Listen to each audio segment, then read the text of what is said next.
Dobar dan i dobrodošli. Danas radimo štambilj kao jednostavan primjer visokog tiska. Idemo. Za početak su nam potrebne dvije drvene pločice, stolarsko ljepivo i veliki kist. Umjesto drveta možemo koristiti tvrđi karton, ali drvena podloga je ipak bolja. Koristim otpadne daščice koje sam pobrusio sa svih strana. To će biti podloga na koju slažemo našu matricu, naš štambilj. Idealno bi bilo da je podloga potpuno ravna, ali vidimo da su pločice malo savijene. Kad stavim jednu pored druge, to odstupanje se još više primjećuje. Ako koristimo drvo koje je savijeno, matricu slažemo na izbočenu stranu jer ćemo s te strane moći napraviti otisak. Ako složimo matricu s druge strane, nećemo napraviti dobar otisak jer se srednji dio matrice neće ni dodirnuti papira na koji otiskujemo. Pločice premažemo stolarskim ljepilom sa svih strana. Vodootporno ljepilo je bolje, ali i obično stolarsko će poslužiti. Kad se prvi sloj ljepila osuši, još jednom prođemo pločice ljepilom. Kao motiv sam izabrao lastavicu. Uvijek nam treba neki početak i sad ćemo složiti ptičicu iz jednostavnijih oblika. Krenemo čim jednostavnije, nekoliko poteza koji nas poslije vode kad krenemo dodavati detalje. Radim skicu koja će poslužiti kao osnova za izradu matrice. Svaki materijal koji koristimo ima svoje prednosti i nedostatke. Danas za izradu matrice koristim gumu kao nadomjestak kartona. Guma je mekana, lako se reže, ali ne možemo imati toliko detalja kao na primjer kod linoreza ili drvoreza. Linorez, drvorez i karton tisak koji u biti radimo danas, iako bez kartona, to sve spada pod visoki tisak, što znači da imamo matricu koja ima dijelove koji su spušteni i dijelove koji su izdignuti. Kod drvoreza i linoreza mi nožićem uklonimo dijelove drveta, odnosno linoleuma, valjkom nanosimo boju na matricu na te izdignute dijelove. Pritiskom se boja prenosi na podlogu i nastane otisak. Kad koristimo karton ili ovakvu gumu, odnosno spužicu, njih ne možemo obrađivati kao drvo ili linoleum. Uvijek moramo motiv prilagoditi materijalu koji koristimo.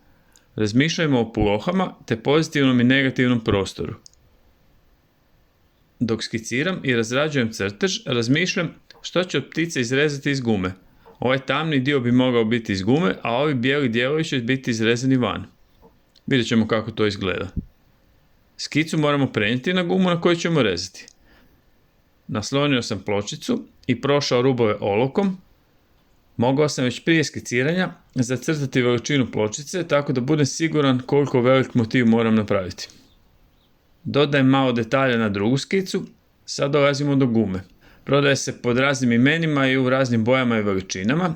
Izabrat ću žutu jer će se na snimku bolje vidjeti, ali bilo koja boja je u redu. Treba nam komadić u veličini pločice, zacrtao sam i režem ga na mjeru. Sama guma bi trebala biti točno velika kao i drvena pločica, odnosno milimetar ili dva manje. Malo ću doraditi ovu pticu koju ću koristiti za prijenos skice. Podebljat ću crte i razradit ću sve plohe da mi bude lakše kad budem prenosio, odnosno kad poslije budem izrezivao to iz gume. Sad prenosim skicu na gumu. Naslonim gumu na papir i okrenem ga. Koristio sam tanki papir i vidimo crtež.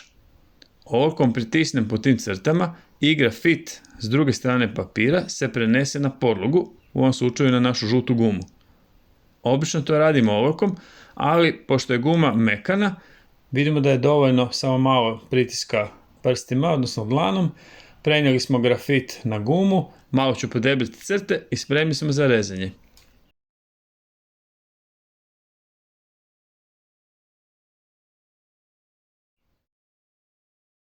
Vidimo sve tri faze razvoja motiva. Prva skica, druga koju sam koristio za prijenos na gumu i guma. Možemo rezati škarama ili nožićem, pazimo na prste i ako koristimo nožić stavimo ispod neku podlogu da ne oštetite stol. Komadiće koje sam izrezao van ne bacam i oni će nam trebati. Uvijek pažljivo odvajamo motiv koji režemo iz gume. Guma je u biti osjetljiva i ako podvučemo onako na silu mogli bi je potrgati, a uvijek ostane neki onako milimetar koji nismo baš dobro odrezali s nožićem, pa provjerimo je li ima takvih mjesta i polako odvojimo. Ptica na lijevo je pozitiv, Ptica na desno je negativ. Tu u biti nema ptice, odnosno taj oblik siluetu ptice nam daje obris koji smo izrezali. Iskoristit ćemo jedno i drugo. Pločicu i pticu namažem ljepilom i zalijepimo ih. Malo pritisnemo i pustimo da se osuši. Obavezno obrišimo ljepilo s gornje strane ptice. Ako bi gumu namazali ljepilom i pustili da se osuši, to bi nam moglo pokvariti otisak. Cilj je da guma ostane elastična. Isto radim i s negativom. Mažem ih s bojom i lijepim skupa. Sad vidimo zašto su nam trebali komadići koje smo prije izrezali. Provjerimo jesmo ih sve dobro zalijepili. Dodajmo po potrebi malo ljepila, ali uvijek obrišimo ljepilo s gume. Kad se ljepilo osuši i postane prozirno kao na desnoj pločici, spremni smo za otiskivanje. Kod linoreza i drvoreza boju nanosimo valjkom, ali u ovom slučaju se možemo poslužiti velikim kistom.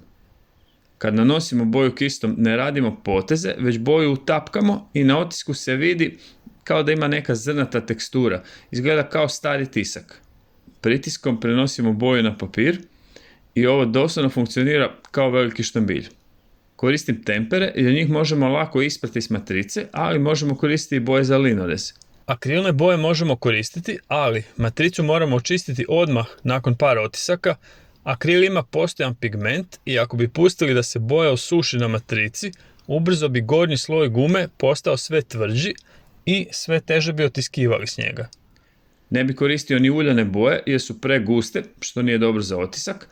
Poslije bi matricu morali čistiti agresivnim sredstvima, što bi ju definitivno uništilo. Opet vidimo, lijevo je negativ, desno je pozitiv, iako jedno i drugo biti kombinacija i pozitiva i negativa. Kad par puta probate sami otiskivati, onda ćete već znati koliko treba boje nanijeti na matricu i koliko treba pritiska da bi se ta boja prenijela na papir. Kad pogledamo zajedno matricu i otisak, vidimo da su zrcalno simetrične. Ptica na matrici gleda na suprotnu stranu od otiska. Činilo mi se bolje da je okrenuo na tu stranu, ali kod ovakvog motiva mogao se mi zalijepiti da gleda lijevo ili da gleda desno. Ako bi imali motiv koji recimo uključuje slova, odnosno tekst, onda moramo ta slova na matrici složiti u biti naopako da bi otisak ispao pravilan. Idemo probati još nekoliko puta. Obično prvi otisak nije toliko dobar, treba malo vremena dok se boja upije u gumu. Naravno, možemo i miješati boje, ne moramo sve otiskivati u jednoj boji. Koristio sam crvenu i plavu i njihov spoj ljubičastu. Primjećujemo onu zrnatu teksturu koju sam spominjao, koja je nastala zašto sam koristio stari i veliki kist. Vidimo da nam zanimljivo izgledaju i otisci gdje nisam nanio boju na matricu u potpunosti. Kad smo završili s otiskivanjem, odmah pažljivo isperimo boju s matrice. Obično koristim isti kist pa isperem i njega i matrice odjednom. Vidimo da guma više nije onako žuta kao na početku, ali ona je površinski čista i možemo opet koristiti matricu.